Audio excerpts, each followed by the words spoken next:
Studios, the AusBiz COB is the key stuff you need to know about the day in business and finance. Good afternoon to you. Really great to be here with you on this Thursday afternoon. It is the 23rd of November.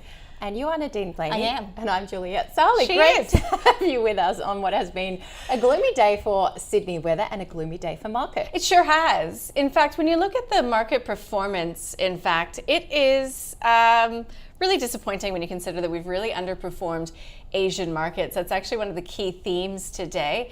Well into negative territory, Jules, and part of that reason, of course, is because we've seen the iron ore price come off. So we've seen a lot of weight coming through on the mining sector in particular. Yeah, and indeed the fall from oil as well, the Brent benchmark around $81, say that 3 times fast. OPEC Plus, of course, pushing out that meeting by a few days to discuss production cuts, and that coupled with the drop in Singapore iron ore futures, as you mentioned, really weighing on the material space. So the ASX 200 off by about 44 points, 7,029 as we head into match off. All right, so we will watch the last of the day's trades come through. We'll be watching Origin Energy, I dare say, for quite some time because, of course, we've got this battle going on.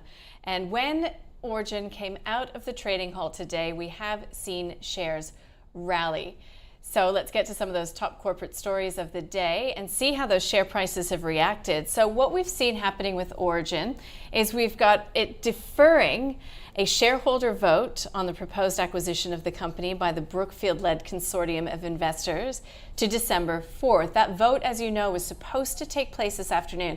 So initially, Origin shares did rally, but we have seen them come back by just about the same amount. Yeah, and really interesting that, you know, the $9.53 original offer, we've now got Origin at $8.27. You saw quite a lot of a sell down earlier in the week too, so that was really just the market saying, look, this is not going to get across the line, so your people, the Canadians, may not be able to break Origin up, it seems. I don't think that they will be happy because if you recall, this takeover came to light, I guess around this time last year. It came out of nowhere. There weren't rumors in the market about it. You know, I remember speaking to people at the time saying, what? You know, nobody even got whispers of this one. And look, there's so much back and forth, but you know, the super funds are involved, as everybody well knows, but also just a lot of shareholder calls for Origin's board to instead break it up and sell off those assets. So APLNG, the retail business, and Octopus Energy in the UK, which is obviously so key. Yeah, let's have a look at AMP as well. It had a really good day yesterday, another 6.8% gain today. The company announcing it's paying $100 million to existing financial planners as part of this proposed settlement over its payout policy, where it lost that class action over that. And of course, there had been quite a lot of speculation as to how shareholders would react, and we are seeing some buying amidst, I guess, the certainty of that action being over.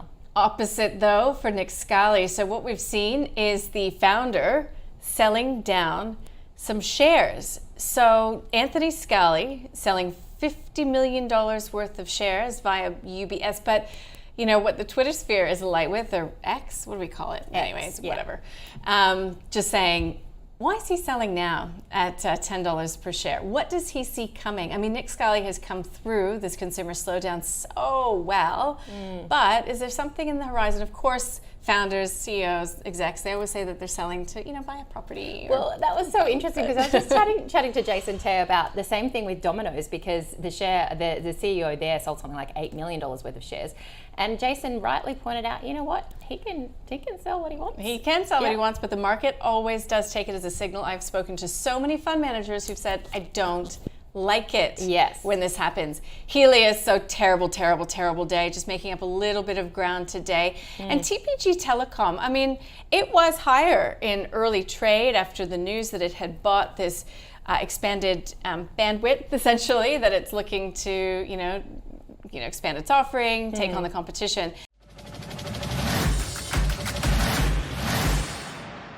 The trouble with telcos is everybody wants the cheapest possible broadband and mobile, so they don't want to pay much. There's lots of competition, so everybody's fighting to be cheaper, but they want brilliant service. Got very low return on equity. It's been below 10% for the last 3 years, well below 10%. Earnings aren't really growing. And the debt's gone up, and now another 128 million, which they're going to fund out of debt facility. So debt's going to go up some more. But taking on more debt right now, like, what are you doing? So I understand they're trying to be competitive, but during the Optus outage and the cyber attacks that have been really plaguing in the space recently, TPG hasn't really been the beneficiary of switching. It's more Telstra is getting, Vodafone's getting Optus clients, and so TPG is not really on the forefront of many consumers in Australia. So for me, it's definitely an avoid.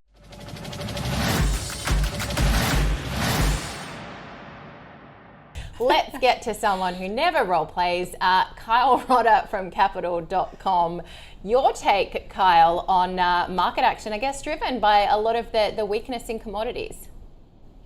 Yeah, certainly today, although I guess it's been a marginal pullback after what's been, I suppose, a little bit of an uplift over the last few days. We have seen sort of much quieter price action in Asia, of course, and activity's been a lot lower. So, it's hard to take any kind of signal from perhaps what we've heard or what we've seen today. But I mean, I think there is a general level of optimism that perhaps, some of the measures that China is implementing, both from a fiscal point of view, flagging obviously a far greater intent, both in terms of its growth target as well as the sort of deficit spending that the country ought to embark on to try and boost demand. But probably more specifically the last few days, this kind of extensive list of Chinese developers, one of which is Country Garden, that is eligible for financial support as effectively, the country over there tries to stabilise what has been a very precarious situation, a huge risk to financial stability. So we have seen, of course, that pullback in some of those commodity names. There is that energy story to things as well, where this sort of delay of the weekend's OPEC meeting and sort of concern that maybe there might be some divisions as to what sort of shape the production cuts take, whether it's an extension, a deepening of cuts, or maybe no cuts at all, obviously weighing on oil prices. But overall, it has to be said, fairly marginal moves in the context of things. And we're certainly just following what is fairly sluggish price action in futures in the United States, as well as the broader Asian region, which is also thinned, of course, too, by a public holiday in Japan. Yeah, that's right. I forgot about that. We had a good chat with Vivek Dar from Commonwealth Bank. He's their commodities strategist, and he was just talking about some of the papering that's going on in China over the property sector, but he thinks that there's still too much enthusiasm baked into expectations for steel prices. So that interview is up online if anybody would like to take a little listen. What are we expecting tonight? Not much, I would assume, with the US on holidays for Thanksgiving.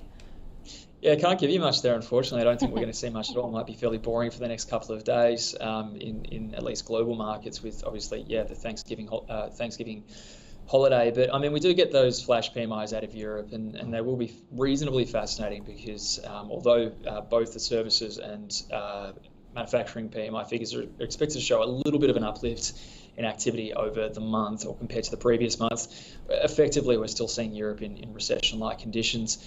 The probably interesting element of that will be whether it actually inspires, hypothetically, even if we do get a slight downside miss in the figures, whether it does inspire any sort of level of volatility in the markets, FX markets in particular, especially given the price action that we've seen in the US dollar over the last couple of days. A bit of a blip last night with clearly that University of Michigan survey raising concerns about expectations around inflation, along with the jobless claim numbers showing that the labour market over there is still reasonably robust. The dollar's gains didn't really hold throughout the day and suggest that although maybe there's an element of higher for longer there, and rate cuts or the aggressiveness of rate cuts are being priced out for next year, the peak is still in as far as the markets are concerned right now when it comes to US rates, and that is weakening the US dollar, boosting the euro and the like as well. So that's probably going to be the highlight of the calendar, albeit we're probably going to have a fairly mooted open tomorrow morning, barring any sort of shocking event, just by virtue of the fact Wall Street is offline. Speaking of Thanksgiving, I had a really interesting chat to Peter Maguire, who had some data on the fact that every time Thanksgiving is around this specific date, November 22, 23, you see really big moves in the market, which I found fascinating. You can find that online as well. But speaking of currency moves, Kyle, because the Aussie dollar is rising against the greenback, of course, reflected in what you mentioned about the greenback weakness there, but also these expectations that our RBA is going to move again. And how did you read Michelle Bullock's comments, particularly on this homegrown inflationary picture? Well, I mean, I suppose really, first of all, it goes back to what every central bank's trying to do at the moment, is create optionality. And I think that the obviously key difference between what Governor Bullock said last night versus what we've been hearing from other central banks is that, almost by virtue of the fact that they've sort of lagged behind the pack in terms of the level of how aggressive they've been with their tightening, is that maybe there is still a tweak or two to go before they can put the queue in the rack, and we can effectively join the rest of the world, and the markets can expect the RBA to join the rest of the world and obviously pause for a period. But I mean, what you effectively got from the governor was a fairly clear and a litany really of I guess evidence as to why inflation in Australia is, concerning, perhaps a little bit sticky, and that why, although the drop that we've seen in price pressures already is probably due to the easing of supply concerns or supply factors after the pandemic, the factors now driving inflation, the reason why inflation will take longer to get back to target, is because of what she effectively described as homegrown concerns, and that's sort of services, inflation, labour utilisation, still signs of really strong demand amongst households. So again, it sort of shifted the curve a little bit last night. It probably got overlooked a little bit in overnight trade and in price action that we saw in European and US markets, just because the US data sort of washed things out. But if you look at the way that the bond market behaved today, is that we saw a bit of a lift at the front end of the yield curve. We've got now the futures markets implying a cash rate of around 4.5% by March, April next year. So that implies somewhere around a sort of a 2 and 3 chance that we could get another hike. And that's really why we saw the Aussie dollar sort of drift higher today. And, if you add to that, iron ore prices are around $130, whatever they are at the moment. And, broadly speaking, global market sentiment is reasonably robust. Along with the weaker dollar narrative, it is giving a fair bit of support to the Aussie right now. Right. So, Kyle, when you think about key themes toward the end of the year, we've got this M&A activity still happening. Do you think we're going to start to see more of a focus on small caps and on growth stocks as we go toward, this Christmas period? The small cap story will be fairly interesting because it'll tell us a lot about whether what we're seeing, I think, in the markets right now is just by virtue of multiple expansion from lower rates at the long end of the curve, and how much of it is to do with potentially a little bit of optimism about the growth outlook next year and maybe some prospect of a soft landing. For me at the moment, and of course if you do look at what's been driving Wall Street's rally, a lot of it has been those large mega cap high quality growth stocks that too tend to benefit in times where obviously long end rates are coming down, and that maybe there's also a dash for quality ahead of some kind of more precarious or uncertain economic environment. We've seen a lift in small caps, but not perhaps to the same extent. Certainly not indicating yet that there's any sort of soft landing perhaps on the horizon in the United States. So it'll be more of an indicator to watch for expectations going forward for the market as to what 2024 holds, whether this is just almost a mechanical uplift in valuations on the basis that we're pricing in rate cuts now, but a slowdown will eventually come and that will have to manifest in earnings, or whether the markets are actually fairly optimistic about the growth outlook. And at that point in time, you can see sort of small caps start to sort of move higher as well. So it is a wait and see. I think the former is probably more likely to be the case. I think the earnings outlook is deteriorating next year and small caps would therefore underperform. But again, the jury's out a little bit, and it'll be interesting to see how we go as we trade into the last sort of seven weeks of the year. Crazy, there's only that many weeks left. Kyle, thank you as always. Kyle Rodder from Capital.com. See you, Kyle. All right. So, leaders, laggards. What did lead this market in stock-specific news? AMP, there we go. 6.8%. We discussed that. Link administration looking good as well. Life 360 was on the call today as one of the picks. Now, I'm not saying that's why it moved, but there was quite the feisty debate going on between Grady and Howard, but up by 3.4%. And I think down at EDI, did they have their AGM? Possibly. I feel like they did. And of course, Helios we discussed coming back. Looking at the laggards though in the space, and Weebit Nano also had an AGM, so it was under pressure, down 4%. Yeah, and Star Entertainment Group, well, we've had that pokey tax decision earlier in this week, and really it's just been a basket case as of late, hasn't it? When we get to some of the small cap movers, I actually spoke with the CEO of Close the Loop today, which is one of the best What do performers. they do? Well, they basically recycle and reuse mostly a sort of electronic stuff. So today there was news that they had signed a multi-year deal with HP in the United States, which could extend to other geographies. It's on a revenue share deal. They also held their AGM. So talking about growing profits and revenue and paying down debt. So yeah, you can go online and listen to that interview in the small caps, ausbiz.com.au. Flip side though, there, Juliet, up in discounted cap raise. It's just been a terrible story for shareholders. At one time it was, do you remember we used to talk, you might have been in Singapore, we used to talk about the wax stocks, you know, the I do not remember. WiseTech, Appen, Altium, and anyways, Appen used to be, you know, one of the fangs of Australia. Oh, how the mighty have fallen. And yeah, shareholders, if you're one of them, I do feel for you. It's been in a downgrade cycle for just so long. I have to say, speaking of Singapore, being out of Australia for nearly a decade, you come back, the market has changed. I don't recognise a lot of those companies.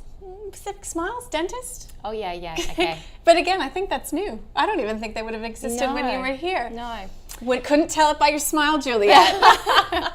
Thanks. Let's to see my what's dentist. on tomorrow.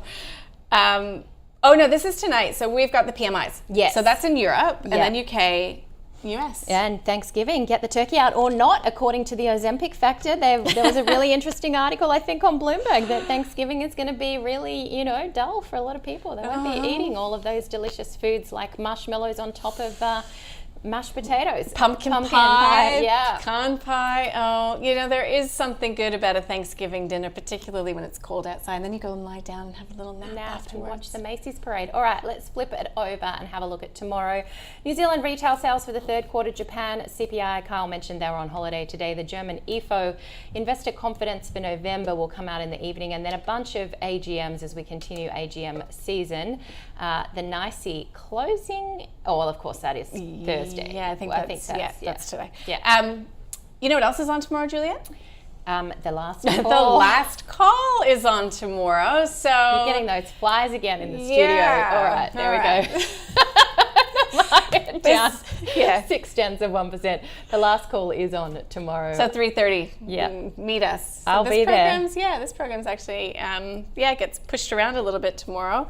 But we will recap the week. We'll have a bit of a chat. We'll have a bit of a laugh. We might have a little bit of a tipple thanks to our partners, Australian Vintage, which was also a stock mentioned on the call today, coincidentally. Wow. All right. Busy day. Very busy day here. We'll be back again tomorrow. But, of course, have you ever wondered about the secret to success in stock picking? Well, I have, in fact.